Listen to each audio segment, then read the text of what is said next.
pertama-tama kami juga menyampaikan terima kasih kepada rekan-rekan media dan pers yang sudah hadir malam ini untuk meliput atau siaran pers dari tim penasihat hukum Keri, Dimas, dan Gading terkait dengan upaya hukum banding yang telah diajukan, baik pernyataan yang sudah diajukan pada tanggal 5 Maret 2026 dan juga kemudian memorinya barusan tadi disampaikan pada siang hari.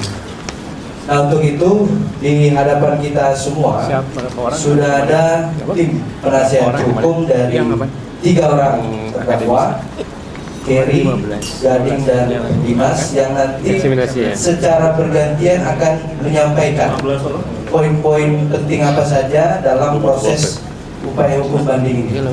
Selain itu nanti kita juga akan mendengar paparan dan pandangan sejumlah ahli hukum dan ahli ekonomi serta juga ahli migas yang nanti akan menyampaikan pandangannya terkait dengan kasus itu. Nah, untuk itu pada kesempatan malam ini kita akan bagi 3 sesi ya. Sesi pertama nanti penyampaian dari tim penasihat hukum. Nah, untuk mempersingkat waktu, yang pertama adalah akan ada penyampaian dari tim penasihat hukum. Di sini sudah hadir. Yang pertama adalah Pak Dr. Hamdan Zulfa, SHMH, kemudian Pak Didi Suprianto, SHMH, Pak Dr. Heru Widodo, SHMH, kemudian ada Pak Dr. Patra Enzen, ada Mas Reno, dan ada juga Mas Kiki. Nah, untuk kesempatan pertama saya mungkin minta Pak Dr. Hamdan Zulfa untuk menyampaikan. Assalamualaikum warahmatullahi wabarakatuh. Teman-teman media yang saya hormati, terima kasih atas kehadirannya pada malam hari ini. Dan pada kesempatan ini kami depan ini adalah tim penasihat hukum dari Keri, Muhammad Keri, kemudian Dimas dan Gading. Sebagaimana secara ketahui bahwa di tingkat pengadilan negeri perkara itu telah diputus oleh pengadilan negeri, dan atas putusan itu ya, hari ini kami telah mengajukan memori banding, dan pernyataan banding telah kami sampaikan pada minggu yang lalu. Saudara-saudara, memori banding ini setelah kami mempelajari dengan seksama ya, pertimbangan hukum dari majelis hakim pada putusan dari ketiga terdakwa ini, dan sampai sekarang memang kami belum mendapatkan salinan resmi dari putusan Pengadilan Negeri Jakarta Pusat atas putusan ketiga terdakwa itu. Dan menurut kami, karena ini adalah perkara pengajuan banding, maka di tingkat banding ini pemeriksaan dilakukan berdasarkan Kitab Undang-Undang Hukum Acara Pidana yang baru. Dengan berdasarkan Kitab Undang-Undang Hukum Acara Pidana yang baru, maka pernyataan banding itu 7 hari setelah putusan, kemudian memori banding juga 7 hari setelah mengajukan pernyataan banding. 7 harinya adalah besok, tapi kami sebelum nyampe pada 7 hari kami menyampaikan memori banding itu. Adapun inti dari memori banding itu kami ingin menyampaikan review secara umum. Nanti Pak yang hadir sini saya belum perkenalkan, ini Pak Patra Enzen, kemudian Reno, Vicky, Pak Nasep, ini Pak Heru dan Pak Didi Suprianto, dan nanti ada yang secara independen dari para ahli juga menyampaikan pernyataannya yang berkaitan dengan kasus ini. Kemudian sebelum saya menyampaikan inti pokok dari keberatan banding kami ajukan, bahwa kami juga sudah mengirimkan berkas perkara ini kepada para ahli pidana, dan ada 15 ahli pidana yang memberikan melakukan eksaminasi terhadap putusan Pengadilan Jakarta Pusat itu, yang sama sekali kami tidak bicara, tapi hanya kami menyerahkan berkas saja. Dan seperti kemarin sudah ada pendapat dari 15 ahli pidana yang terkemuka di Indonesia dari berbagai kampus terkemuka di Indonesia, dan menyampaikan pandangan yang sama, yang pada hakikatnya juga sama dengan inti yang kami sampaikan pada memori banding ini. Saudara-saudara, secara umum ya, kami mendengarkan dengan seksama pembacaan putusan oleh majelis hakim pada saat itu, yang kami rangkum hampir seluruhnya adalah mengambil alih dakwaan dan tuntutan dari jaksa, ya, sehingga putusannya pun ya, sesuai dengan dakwaan tuntutan jaksa, hanya jumlah hukumannya yang berbeda. Tapi secara umum apa yang disampaikan dalam pertimbangan hukum dari majelis hakim itu adalah mengambil alih dakwaan dan tuntutan. Dan yang kami sangat sesalkan adalah pertimbangan-pertimbangan dalam putusan itu tidak menggambarkan fakta-fakta persidangan yang 45 orang, 45 ya, 45 orang diajukan oleh jaksa penuntut umum, dan juga ahli adil charge yang kami ajukan. Sepanjang pendengaran kami pada saat pengucapan putusan, apa yang disampaikan oleh dalam pertimbangan itu banyak sekali fakta-fakta yang terungkap dalam persidangan yang sama sekali tidak dipertimbangkan. Dan justru sebaliknya, fakta yang tidak pernah ada dalam persidangan dan saksi yang tidak diajukan dalam persidangan justru menjadi pertimbangan hakim dalam menjatuhkan putusan. Ini hal yang paling pokok saya kira. Karena itu saya ingin menyampaikan, pertama adalah hakim atau majelis hakim menyatakan ada perencanaan dari awal di mana ada tekanan dari Muhammad Reza Halid melalui Irawan Prakoso kepada Hanum untuk penyewaan OTM. Nah, dari pertimbangan hakim itu seperti mengutip apa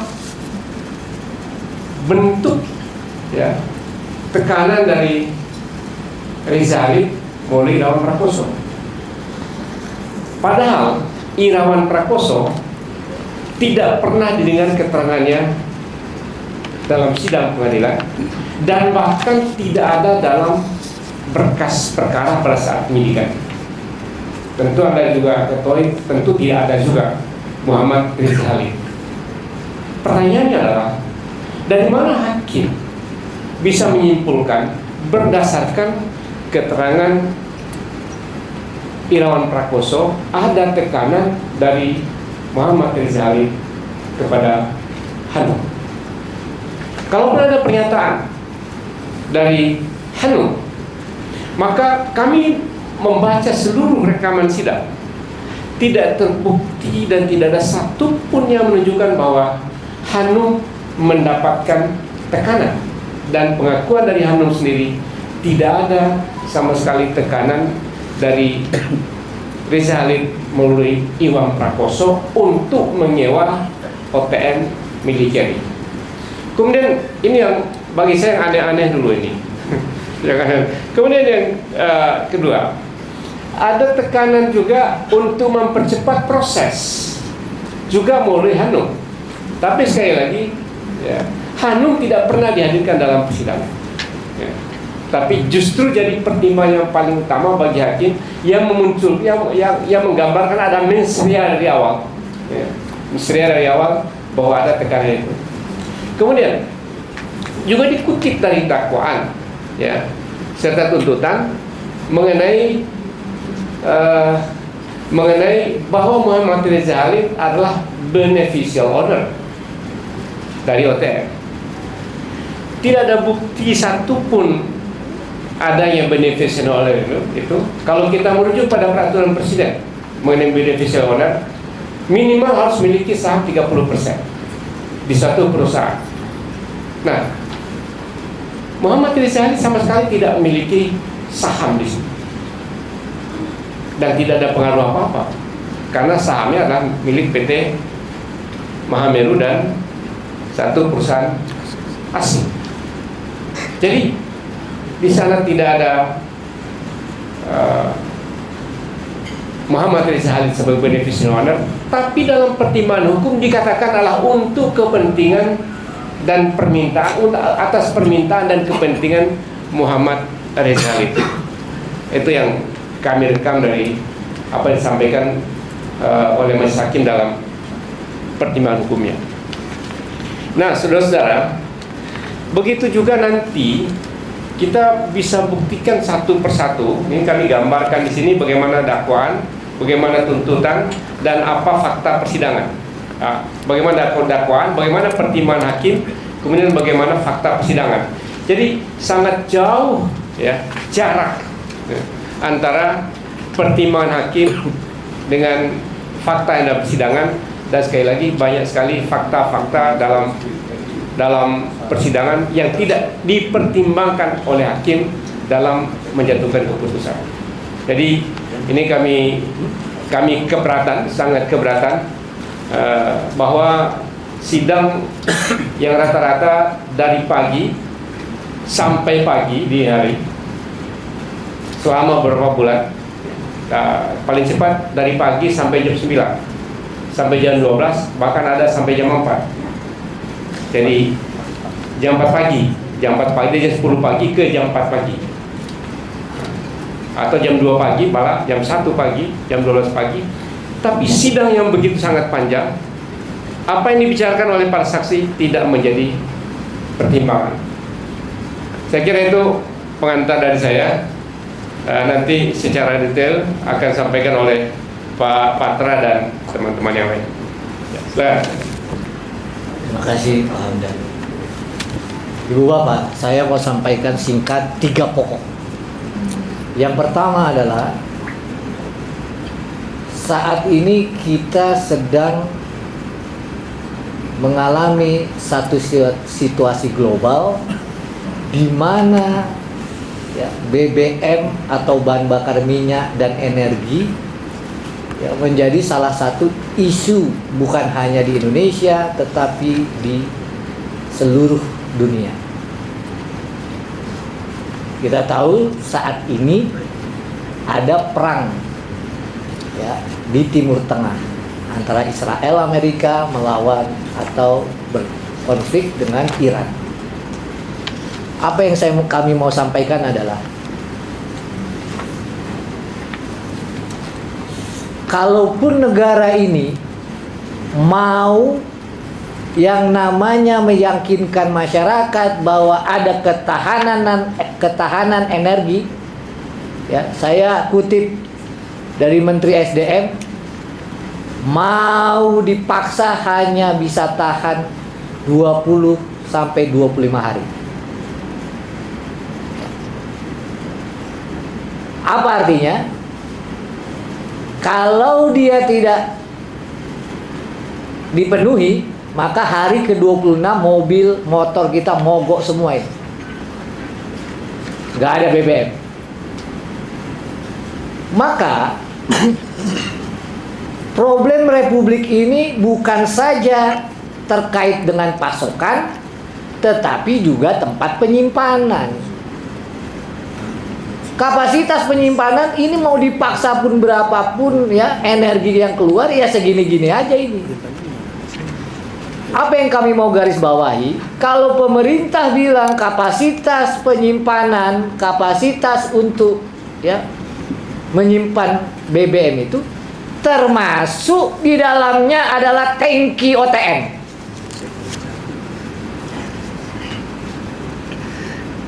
Saya ulang.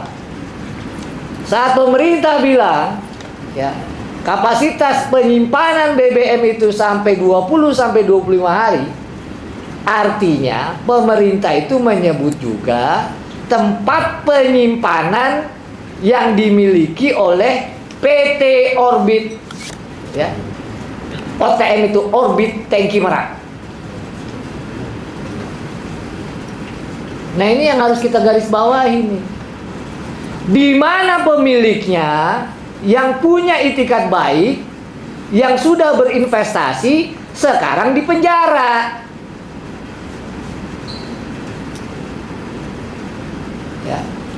Maka yang kemarin saya sampaikan lagi, ulang, ini Pak Keri, Pak Dimas, Pak Gading ini sudah jatuh tertimpa tangga, tangkinya dipakai, disita dirampas oleh negara, disuruh bayar utang ke bank, habis itu dihukum untuk memberikan. Ini kalau tangki yang begini nih kadang, nggak boleh dia kencang-kencang.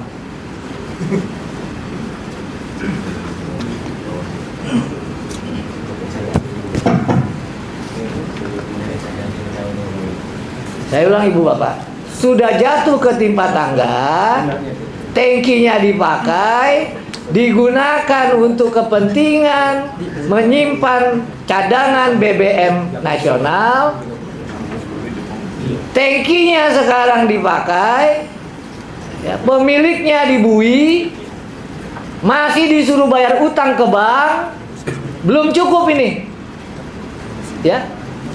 maka yang sekarang juga disuruh memberikan, dihukum uang pengganti sebesar 2,9 triliun. Itu poin pertama. Poin kedua, Bapak Ibu, sebagaimana disampaikan oleh Pak Hamdan, kita sudah menyerahkan 3. Ini pernyataannya. Ini pernyataan dan permohonan penerimaan memori banding nomor 11, nomor 12, dan nomor 13. Nomor 11 itu untuk banding Pak Dimas, nomor 12 untuk banding Pak Gading, nomor 13 untuk banding Pak Keri. Ini memori bandingnya. Apa yang kami mau sampaikan? Kami berharap di tingkat pengadilan tinggi, Majelis Hakim Tinggi memutus mata rantai ketidakadilan. Saya ulang. Dengan kami mengajukan banding ini, kami berharap, kami berdoa tidak ada henti, Majelis Hakim Tinggi bisa memutus mata rantai ketidakadilan proses hukum yang secara telanjang dapat dikatakan sewenang-wenang. Mulai dari proses penyidikan, penetapan tersangka ditetapkan sebelum ada laporan penghitungan kerugian negara. Penetapan tersangka bulan Februari, hasil penghitungan kerugian negara baru selesai pada bulan Juni. Yang kedua, terkait dengan proses penuntutan, dakwaan disusun bukan berdasarkan berkas perkara dalam penyidikan. Berkas perkara dalam penyidikan, periode peristiwanya adalah 2018 sampai dengan 2023. Begitu masuk ke pengadilan, diperluas, ditarik mundur, dan dilebarkan. Periodenya 2014 sampai 2024. Begitu juga proses persidangan. Proses persidangan kita tahu berjalan sampai pagi. Namun sebagaimana Pak Hamdan bilang, alat bukti yang ditunjukkan, saksi-saksi yang menyatakan keterangan di bawah sumpah, ahli yang memberikan keterangan dan pendapatnya di bawah sumpah, sama sekali tidak menjadi bahan pertimbangan 4 orang hakim. Saya tegaskan, tidak menjadi bahan pertimbangan 4 orang hakim yang memutus para terdakwa bersalah. Karena sebagaimana kita tahu, satu hakim anggota keempat menyatakan para terdakwa tidak bersalah. Dan bahkan secara tegas disampaikan bahwa hakim anggota keempat setuju dan memberikan satu kesesuaian dengan dalil yang diajukan oleh penasihat hukum.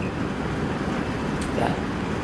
Nah, oleh karena itu, berdasarkan pasal KUHP yang baru, Ibu Bapak, kami bisa tegaskan di pengadilan tinggi semestinya dan sesuai hukum hanya banding kami yang diperiksa. Kenapa? Kalau kita baca pasal 289 KUHP, hanya diminta 2 tahapan. Yang pertama, pernyataan banding 7 hari, dan jaksa penuntut umum diwajibkan menyertakan memori banding dalam jangka waktu 7 hari. Sampai hari ini kami cek di berkas, JPU tidak menyerahkan memori banding. Maka berdasarkan pasal 289 gugur ini. Kami minta masyarakat, kami minta semua teman-teman jurnalis, wartawan, kalau permohonannya itu masih diperiksa oleh pengadilan tinggi, ya, itu menyalahi lagi proses hukum. Saya bacakan. Dalam hal terdakwa menyatakan banding, kita dapat, Pak, nggak wajib. Ayat 2. Ya, ini fakultatif kami. Tapi kalau jaksa wajib, Pak. Nggak boleh dia hanya menyatakan banding tapi tidak menyertakan memori banding. Udah gugur dia. Jadi kalau ada komentar nanti di JPU, kami mengajukan banding, udah gugur. Ya. Nah, oleh karena itu Ibu Bapak sekalian, ketika kita mengajukan banding berdasarkan pasal 290 KUHP, Undang-Undang 20 tahun 2025, kita mohonkan di dalam banding ini pengadilan ulangan. Apa maksud pengadilan ulangan? Karena pengadilan tinggi adalah pemeriksaan untuk fakta-fakta, maka KUHP baru menyatakan boleh dilakukan pemeriksaan ulang sebagaimana pengadilan tahap pertama. Maka kita minta lagi nih, karena di tingkat pertama mungkin dugaan kami ngantuk karena sampai 1:30, 1:30 pagi, maka kami minta pengadilan tinggi untuk memeriksa saksi-saksi lagi dan alat bukti yang lain. Mudah-mudahan karena nggak keburu-buru dengan waktu penahanan, di tingkat pertama nanti pengadilannya lebih fair, lebih bagus pengaturannya. Diberikan keleluasaan bagi kami sebagai tim penasihat dan terdakwa untuk melakukan pembelaan. Ya, jadi kita minta di tingkat pengadilan tinggi ada pemeriksaan ulangan. Ya. Nah, oleh karena itu yang ketiga, kami mau sampaikan begini, Ibu Bapak, jarang sekali dalam tindak pidana korupsi ada orang-orang yang pintar, ada orang-orang yang punya integritas, ya, yang mengkritik proses hukum dan putusan hukumnya.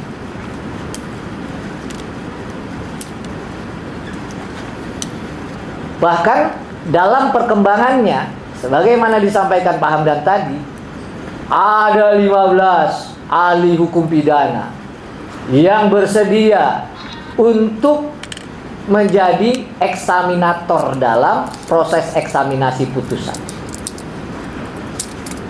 Maka selalu kami bilang, ya, ahli-ahli yang hadir, termasuk nanti yang di sini, ya, nggak bisa diatur itu orang-orang, Pak. Kalau ibu bapak punya pengalaman sidang pidana, ya pasti tahu itu. Jarang sekali Prof. Renat Kasali mau hadir saksi.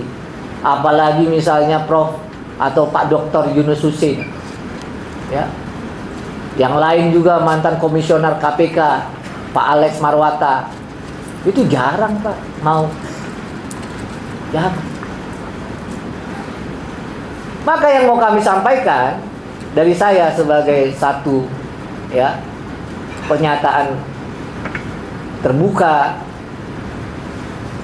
perkara ini Bapak Ibu sekalian, ya, kita mau tegaskan bahwa tidak ada yang namanya perbuatan melawan hukum yang dilakukan oleh Pak Keri, Pak Dimas, Pak Gading.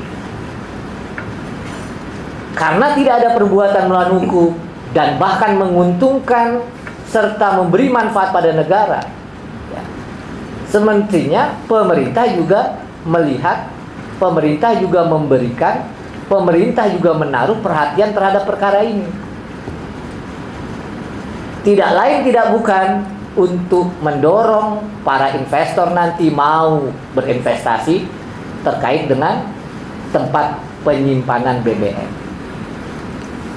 Ya, dengan ada perkara ini, ibu bapak, ada yang mau investasi buat terminal BBM?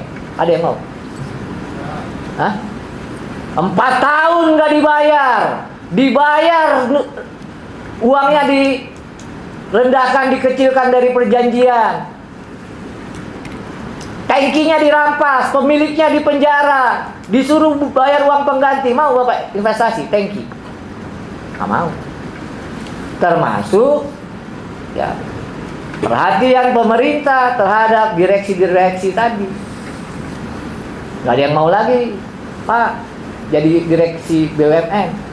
Sewaktu-waktu bisa dicari-cari kesalahannya.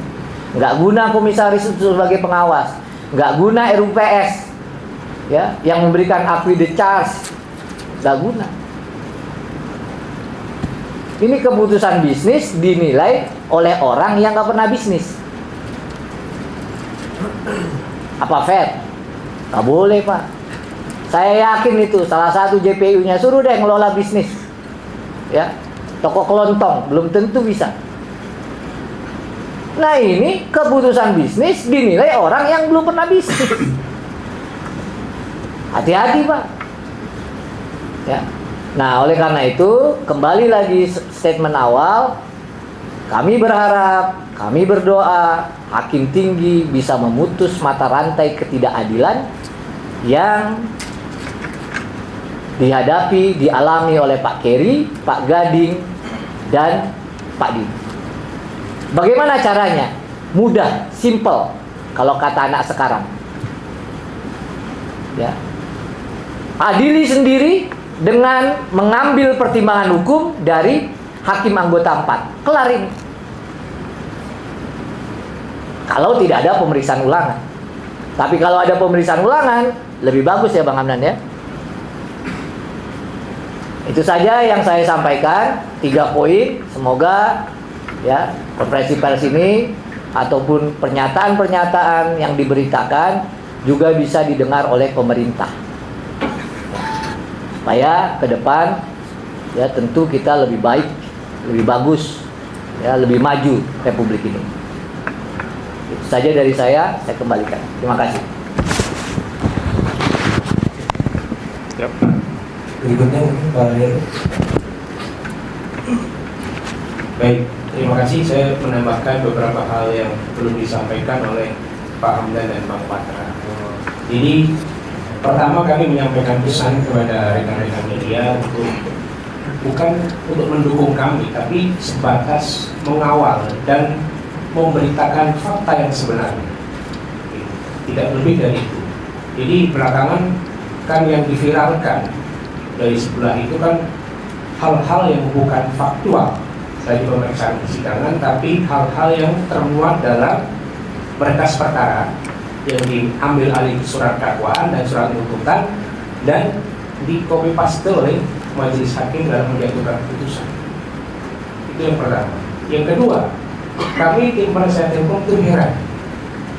Di tanggal 26 sampai 27 dini hari untuk 3 terdakwa klien kami, itu majelis hakim membacakan pertimbangan hukum.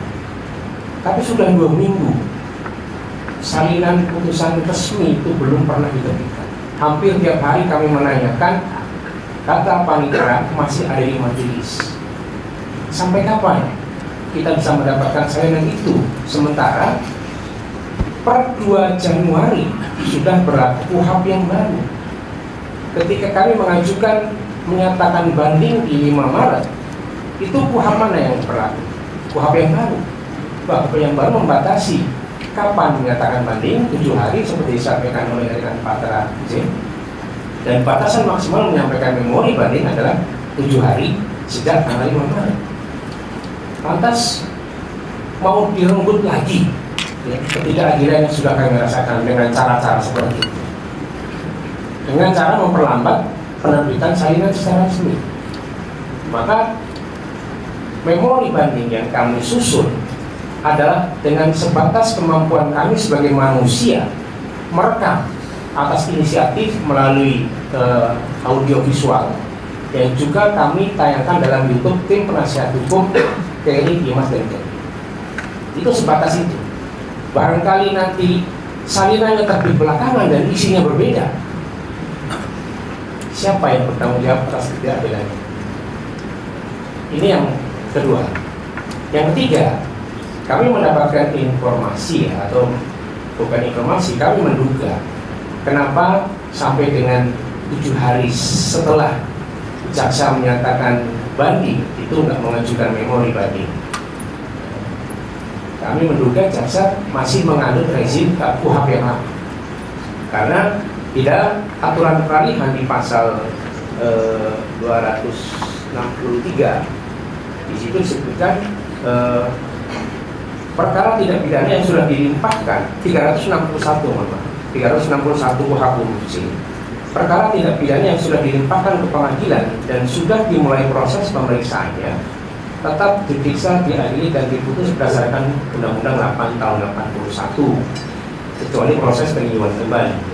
Bisa jadi penuntut umum menganggap proses pemidanaan kepada 3 klien kami sudah berjalan sejak Oktober, padahal proses itu sudah berakhir di 27 Januari dan pernyataan banding jaksa diajukan setelah KUHP yang baru berlaku, sehingga kami meyakini seperti disampaikan oleh rekan Patra, pengajuan banding oleh penuntut umum sudah gugur sebagaimana di penjelasan pasal 289 ayat 1. Kemudian yang keempat, melengkapi yang sudah disampaikan oleh Pak Hamdan dan Bang Patra, beberapa kami ambil contoh. Tadi soal sewa terminal BBM sudah disampaikan. Yang belum disampaikan berkenaan dengan sewa kapal. Ya, sewa kapal ada pertimbangan yang kami boleh katakan itu gaib di dalam surat dakwaan. Ya, berkenaan dengan konfirmasi dari Bank Mandiri kepada PT PIS tentang kepastian PT PIS akan menyewa kapal, itu yang memohon konfirmasi inisiatif di dalam surat dakwaan adalah Bank Mandiri. Keterangan saksi di persidangan menyatakan demikian, tapi tiba-tiba ya di dalam pertimbangan hakim yang kami rekam dan kami dengar ulang berkali-kali disampaikan seperti ini: terdakwa Muhammad Keri Adrian Riza Gading Ramadan Judo merancang pertemuan antara Bank Mandiri yang diwakili oleh Ferdianto Munir, Jeffrey Ferdian Mursin dan Aditya Redo Ihsan Putra dengan pihak PT PIS yang diwakili oleh Yogi selaku Direktur PT PIS sebagai calon pemberi kerja. Pertimbangan hukum ini tidak pernah terungkap bahwa Keri dan Gading itu merancang. Ada saksinya. Saksi dari Bank Mandiri sendiri, Aditya Redo Ihsan Putra, menyatakan bahwa Bank Mandiri yang berinisiatif minta kepada PT JMN agar dipertemukan dengan PT PIS yang punya yang akan menyewakan kapal. Ini kan aneh. Dapat kalimat dari mana? Itu si Kerry merancang pertemuan. Nah, kemudian masih di soal sewa kapal, dituduh ya di dalam pertimbangan hukumnya, karena PT PIS sudah punya ada RKAP untuk pembelian kapal. Nah, ini PT JMN buru-buru membeli kapal. Keduanya di dalam pertimbangan hukum itu. Padahal fakta persidangan, ya, saksi dari PT PIS, Retno Wulandari, kemudian Surya Triharto, Agus Purwono, menyampaikan bahwa pada saat itu PT PIS gagal membeli kapal bukan karena kong kali kong dengan JMN, PT JMN, PT-nya Kerry Dadan, tapi karena pada saat PT PIS membuka pengadaan pembelian kapal, itu ternyata belum ada persetujuan dari holdingnya PT Pertamina untuk investasi, sehingga mereka gagal membeli. Kemudian pada saat yang hampir bersamaan, secara tidak sengaja PT JMN juga memerlukan kapal dengan broker yang berbeda. Tapi ini dihubung-hubungkan tanpa ada keterangan saksi. Ini kan suatu bentuk ketidakadilan. Jadi fakta persidangan tidak pernah dipertimbangkan untuk mengadili. Dan herannya di dalam konstruksi putusan itu yang menurut kami tidak lazim, ya, hakim tidak pernah menyandikan head to head. Penuntut umum mendalilkan apa, penasihat hukum membantah apa, hakim mempunyai pertimbangan sendiri. Itu enggak. Di dalam pertimbangan hukum itu semua yang disampaikan oleh majelis hakim itu adalah apa yang disampaikan, dalil yang disampaikan oleh penuntut umum, tanpa pernah mempertimbangkan bantahan yang disampaikan oleh penasihat hukum. Apalagi ya menjadi catatan ketika penasihat hukum menyampaikan pledoi, 5 orang hakim anggota tidak berada di tempat, tidak ikut mendengarkan apa yang kami sampaikan dalam nota pembelaan. Bagaimana itu hakim anggota itu bisa meyakini, ya, terjadi perbuatan melawan hukum sementara kita mendengar? Dan saya khawatir dengan sidang yang setiap selesai sampai tengah malam, yang mulia itu tak semua membaca berkas. Itu beberapa hal yang selain dan selebihnya, karena kami menganggap, kami mencermati bahwa apa yang dipertimbangkan oleh majelis hakim ini jauh berbeda dengan fakta persidangan, maka kemudian tadi sebagaimana disampaikan oleh rekan Patra Zen, kami mengajukan permohonan di KUHP yang baru, terdakwa ataupun penuntut umum diperbolehkan atau menggunakan haknya untuk meminta pengadilan tinggi memeriksa kembali saksi-saksi. Dan nanti berkenaan dengan hal itu akan disampaikan lebih lanjut oleh rekan kami Pak Edi Suprianto. Dari saya nanti sebelum kami jawab, saya cukupkan. Terima kasih. Terima kasih. Melanjutkan melengkapi sedikit saja. Ya, terkait dengan berlakunya KUHP baru yang juga memberikan kesempatan selain mengajukan banding adalah mengajukan pemeriksaan ulang terhadap saksi atau ahli. Nah, sehingga kami juga sudah bersurat sebagai kelengkapan dari memori banding kita untuk minta dibuka kembali, disidangkan kembali oleh majelis tinggi nanti yang akan memeriksa dan mengadili perkara tersebut. Kami sudah bersurat untuk minta beberapa orang saksi yang kami ajukan dan beberapa orang ahli yang kami ajukan untuk dilakukan pemeriksaan kembali. Ini sesuai pasal 290 dan selanjutnya pasal 291 juga itu memang memberikan ruang kepada hakim tinggi sekarang. Tidak seperti di dalam KUHP lama yang hanya membaca berkas, tapi hakim tinggi diberikan kesempatan seluas-luasnya untuk mencari fakta atas kebenaran daripada kasus itu sendiri. Oleh karena itu hakim tinggi diberikan hak untuk bersidang kembali, untuk membuka sidang kembali dan mendengar keterangan saksi dan ahli kembali dalam rangka mencari fakta yang memang belum ditemukan di tingkat awal atau dilewati di tingkat awal. Nah, sementara yang terjadi sekarang ini, fakta itu sebetulnya sudah ada, ya, tapi tidak dipertimbangkan. Kami juga nggak tahu karena putusan ini kami belum dapat. Apakah nanti di dalam putusan ini sesuai ditulis fakta yang ada di persidangan atau tidak? Kita juga belum tahu ini. Nah, sehingga nanti tentunya putusan yang akan diberikan kita akan cermati di situ. Nah, terkait dengan kerugian yang menjadi uang pengganti 2,9 triliun, ini adalah sesuatu yang sesat. Di mana kesesatannya adalah bagaimana bisa dihitung kerugian 2,9 triliun sementara bisnis itu bisnis yang sah sesuai dengan aturan, sesuai dengan mekanisme dan menjadi perjanjian undang-undang bagi kedua belah pihak. Apalagi yang disewa yaitu tangki OTM di Merak itu sudah sesuai dengan spek dan sesuai dengan ukurannya, dan juga memberikan keuntungan bagi Pertamina. Pertamina selama menggunakan 10 tahun itu keuntungannya sekitar 8,7 triliun. Bagaimana sekarang Kerry disuruh kembalikan uang 2,9 triliun yang mana Pertamina bayar untuk sewa, untuk melengkapi kekurangan dari Pertamina, karena memang Pertamina nggak punya.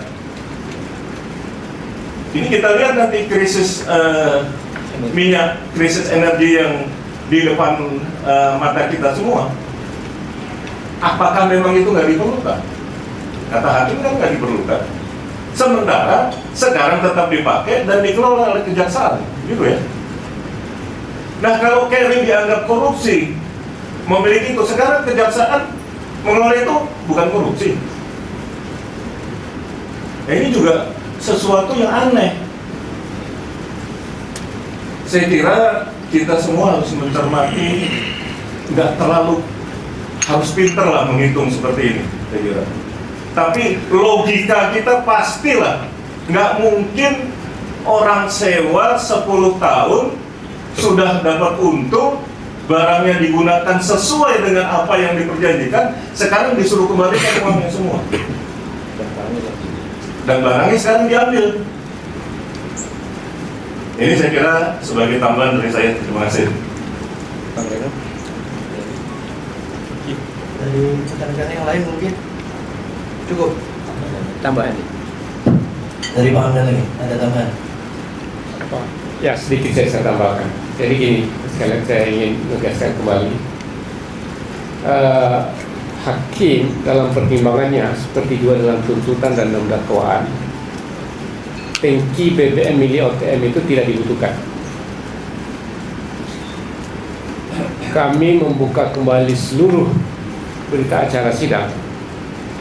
Tidak ada satupun saksi yang menyatakan tangki BBM milik OTM itu tidak dibutuhkan.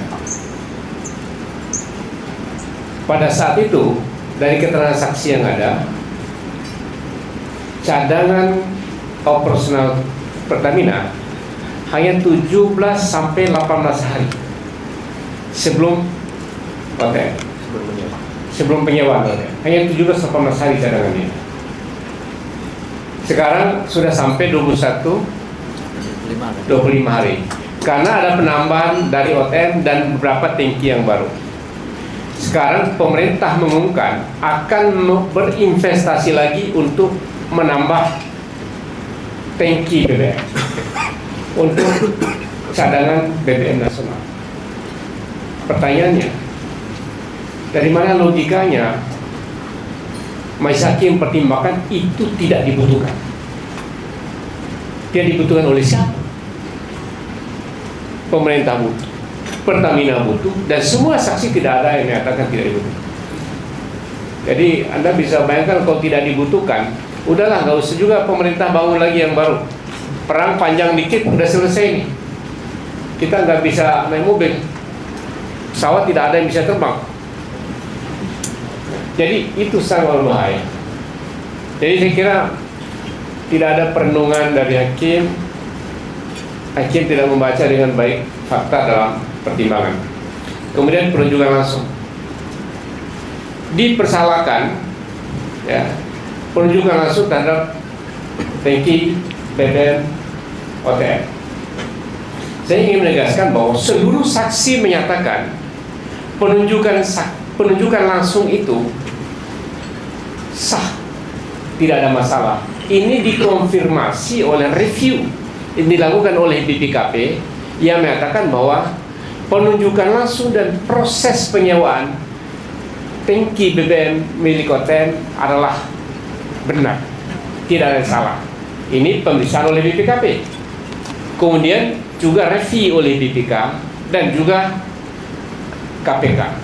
Lalu dari mana majelis mempertimbangkan bahwa penunjukan langsung OTM itu salah dan melanggar hukum? Ini saya bilang pertimbangan gaib semua. Karena gaib jadi sesat. Kemudian saya tambahkan sedikit. Dipersalahkan karena ada pengaturan bendera kapal dalam hal penyewaan kapal agar tidak bisa kapal asing. Kok suka benar sama kapal asing? Padahal lebih mahal. Yang kedua, apa dipersalahkan Pertamina yang memegang prinsip berdasarkan undang-undang pelayaran yang harus menaati apa yang disebut dengan asas Kabotes. Asas Kabotes harus berbendera Indonesia kalau dia berlayar di domestik. Lalu kok dipersalahkan adalah sesuatu yang given menurut undang-undang yang Pertamina harus taat pada asas menurut undang-undang. Kenapa dipersalahkan? Dari mana hakim memutuskan seperti itu? Ini pertanyaan-pertanyaan yang sederhana saja untuk kami mengajukan keberatan atas putusan majelis hakim. Kemudian yang selanjutnya, dipersalahkan karena ketika JMN mengajukan kapal untuk time charter, dipersalahkan karena JMN belum punya surat izin pengangkutan migas. Dari saksi-saksi yang ada, semuanya mengatakan bahwa surat izin pengangkutan migas itu tidak menjadi persyaratan tender, ada relaksasi.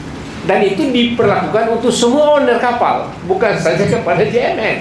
Semua owner kapal sampaikan bahwa ini belum merupakan syarat tender, tapi ada relaksasi, ya, karena aturan itu baru. Ini kan surat izin, ini kan hanya berlaku di Indonesia. Kalau dia dipakai di luar negeri nggak pakai surat izin itu.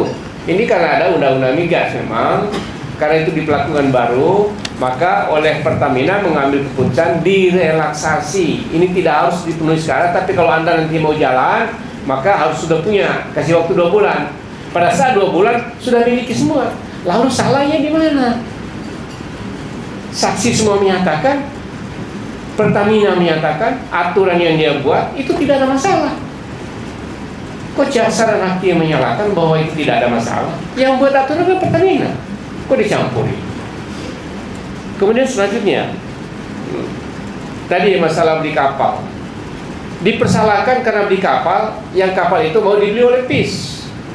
Lalu saksi dari PIS menyatakan, memang kami mau beli kapal, tapi kami belum ada persetujuan dari holding PT Pertamina. Kalau kami beli itu, anggarannya dari mana? Kalau kami melakukan itu, kami yang korupsi. Loh, kok dipersalahkan? Jadi ini keanehan dalam putusan yang kami inti dari keberatan kami di tingkat banding. Saya kira itu tambahan saya agak lebih detail yang ini. Atas putusan sesat. Atas putusan goib yang sesat. opini atau pendapat saya ini didasarkan pada surat dakwaan, kemudian fakta-fakta persidangan yang saya ikuti dan juga putusan. Jadi isu-isu di luar itu tidak saya pertimbangkan. Nah, ya kebetulan saya menjadi ahli dalam perkara, salah satu perkara Pertamina ketika terdakwanya itu Rifa Siahaan, Edwan Tonet dan Maya Kusumaya. Saya menjadi ahli di sana. Tetapi laporan perhitungan kerugian negara itu kan dari satu titik BPK, itu ada klaster dan saya baca semua. Saya baca semua termasuk perkaranya terkait penyewaan terminal UGM itu. Nah, ketika saya menjadi ahli, saya menerangkan ke majelis secara umum sebetulnya ini substansinya lebih kurang sama lah di klaster. Saya bilang, saya baca surat dakwanya majelis dan saya tidak menangkap substansi korupsinya itu di mana. Bisa sampai. Saya jelaskan ya apa sih itu korupsi. Menurut saya akar korupsi itu sebetulnya itu kan konflik kepentingan atau suap atau gratifikasi. Dalam 7 klaster perkara korupsi yang disidangkan kalau tidak salah itu kan, dan saya tidak melihat di sana itu ada konflik kepentingan. Saya tidak melihat bahwa manajemen Pertamina atau Pertamina itu menerima suap atau gratifikasi. Dan saya melihat bahwa putusan-putusan yang dibuat oleh manajemen Pertamina atau Pertamina semua sudah berdasarkan pada prinsip BJR, business judgment rule. Arahnya kalau korporasi itu ke sana, pembuktiannya pun harusnya ke sana. Jadi saya pikir harus bisa dipisahkan, ya. Apakah itu kesalahan administratif atau ini memang perbuatan korupsi yang dilandasi atas konflik kepentingan atau karena perbuatan penyuapan atau gratifikasi. Itu harus jelas dalam itu, dan saya tidak melihat di dalam perkara-perkara menyangkut tata kelola minyak itu saya tidak melihat tiga hal itu, dan saya tidak melihat ada pelanggaran business judgment rule yang dilakukan oleh manajemen Pertamina atau Pertamina kan. Menurut saya di situ adalah sangat jelas bahwa dia mengatakan meragukan proses kualitas. Jadi anggota Majelis 4 meragukan prosedur, jumlah dan kualitas hasil perhitungan kerugian negara atau perekonomian negara. Jadi meragukan. Jadi bahasa yang lebih lugas adalah bahwa ini tidak terbukti di dalam fakta persidangan. Sebetulnya begitu gitu. Oleh karena itu diragukan karena tidak ada petunjuk bahwa prosedur, jumlah dan kualitas itu kan berdasarkan sesuatu yang benar. Terus yang kedua adalah dia mengatakan audit atas kerugian negara pada BUMN agar dilakukan dengan prosedur metode audit yang tepat dan independensi yang tinggi sebelum dilakukan penyelidikan oleh penyidik. Nah ini menarik karena apa? Karena hasil audit dari BPK itu ternyata baru keluar kalau nggak salah bulan Juni. Ya, bulan Juni, padahal mereka sudah ditahan pada akhir Februari. Jadi kalau kita balik lagi, berarti penahanan itu belum ada kerugian keuangan negara. Artinya penahanan ini seharusnya tidak sah berdasarkan hukum yang kita sudah ratifikasi, ICCPR. Jadi International Convention untuk Civil and Political Rights. Jadi di sini ada tindakan penahanan sewenang-wenang. Waktu tahun saya menjadi Direktur Pembinaan Usaha Hilir di Migas itu tahun 2004, 2005, 2004 itu sudah saya tawarkan harusnya bikin kayak begini, tapi saya malah waktu itu dikatakan bahwa ini neolib nih, gak cinta bangsa. Sebenarnya bukan gak cinta bangsa, ini yang kita lihat pada saat ini sekarang yang terjadi. Ini Hormuz ditutup, ya kan? Nggak main-main loh, 20 hari cadangan kita. Ini saya catatan ke pemerintah ya, ini bukan hanya masalah ini. Keberadaan OTM itu justru sekarang kalau memang benar tadi kata Pak Patra, harusnya itu udah nggak boleh dioperasi kan, yang punya di penjara semua. Berarti ini nggak boleh jalan dong. Kalau ini boleh jalan, berarti apa? Memang itu dibutuhkan. Dan saya yakin kan sebagai pengalaman saya 35 tahun di dalam hilir minyak dan gas bumi, ini tidak main-main. Dan ini ada sebenarnya kalau sekarang masih dipakai, memang kita butuh lebih banyak. Jadi sekarang saya hanya melihat bahwa mungkin saya terima kasih juga ya waktu itu dengan teman-teman dari OTM ini yang sekarang masih mengoperasikan ya. Meskipun kejaksaan, tapi mungkin teman-teman OTM masih mengoperasikan ya. Jadi berarti meskipun mereka sudah dipanggil ke pengadilan bolak-balik, bukan saya simpati sama mereka, saya nggak kenal kepada yang punya, tapi mereka adalah bagian daripada penunjang dan ketahanan energi kita, dan memang harus dibuka, Pak. Ini dibuka kepada pengusaha-pengusaha yang lain, bukan hanya bangun cadangan ya. Kalau cuma bangun terminal, minyak ini punya siapa? Dari mana yang mau bayar minyaknya? Siapa yang mau? Harus ada mekanismenya. Kalau ini dibuka di sini, misalnya contoh juga, Shell akan taruh di situ, AKR akan taruh di situ, dan mereka bayar. Dan kita wajibkan mereka yang nyimpen ya, 90 hari, 80 hari, cadangan. Anda boleh pakai itu cadangannya untuk urusan operasional mereka, selisihnya harus Anda ganti, sisanya harus di situ ya. Dan pemerintah memberikan kemudahan, contohnya harga tanahnya atau sewa tanah penggunaan lahan, itu semurah-murahnya, pajaknya juga sempurna, sehingga ini bisa jalan. Ini yang menurut kita ini harusnya dikembangkan. Kalau memang nanti di sini jalan, baru kita bicara mengenai kilang.